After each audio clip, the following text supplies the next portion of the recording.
বাংলাদেশের জনগণের চাহিদাকে প্রাধান্য দিয়ে তার সরকার মানবাধিকার, বাক স্বাধীনতা, ন্যায় বিচার নিশ্চিত করার জন্য প্রয়োজনীয় সংস্কার করবে বলে জানিয়েছেন অন্তর্বর্তীকালীন সরকারের প্রধান উপদেষ্টা অধ্যাপক Mohammad Yunus. Centre for governance studies আয়োজিত বে অফ বেঙ্গল কনভেনশনের উদ্বোধনী অনুষ্ঠানে তিনি এসব জানান। বর্তমান সভ্যতা পরিবেশকে ধ্বংস করেছে এবং সম্পদকে কুক্ষিগত করার সভ্যতা উল্লেখ করে নতুন সভ্যতা গড়ে তোলার জন্য সকলের প্রতি আহ্বান জানান ডক্টর ইউনূস। নজরানা চৌধুরীর রিপোর্ট।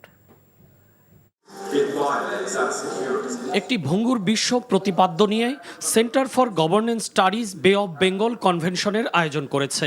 রাজধানীর একটি হোটেলে 3 দিনের এই কনভেনশনের উদ্বোধন করেন প্রধান উপদেষ্টা অধ্যাপক Mohammad Yunus.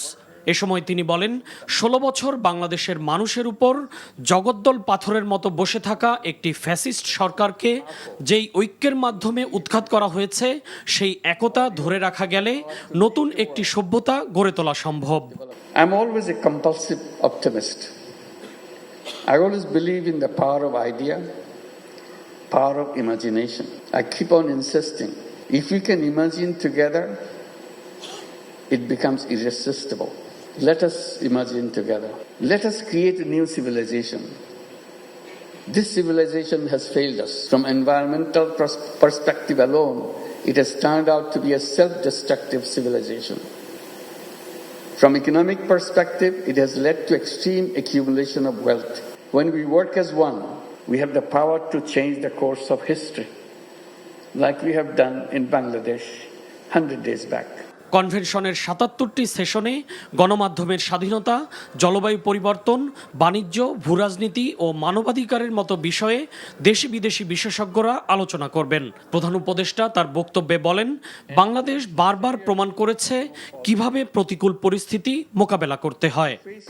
Voices of the entire nation, voices that have demanded change, voices that continue to push us all to build a future based on human rights, freedom of speech, justice, and inclusion.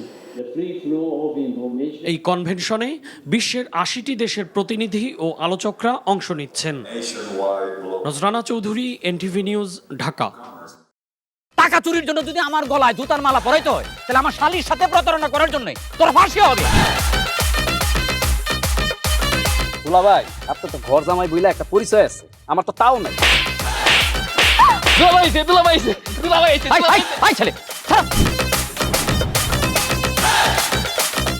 রাজনৈতিক ফ্যামিলির মেয়ে হয়ে ওই কাজ করবে। যারে পাবো হারে পিটামু, রক্তের নেশায় ধরতে, রক্তের নেশায়, কাঁচা রক্তের নেশায় ধরতে। তোমার এই পলিটিক্স আমার বাম পকেটে থাকে। পাঁচদের বউরে জামেলা পাকাই। এই বেটাই, আমি তখন বিয়ে করিনি। দুইটার আমি গুলি করে মারু। মাসুদরা কোনোদিন ভালো হয় না। আপনার পোশাক আশাক দেখে কিন্তু আপনার তালুকদার বংশের লোক মনে হয় না আব্বা, আপনার মনে হয় যে আপনি ফকির বংশের লোক।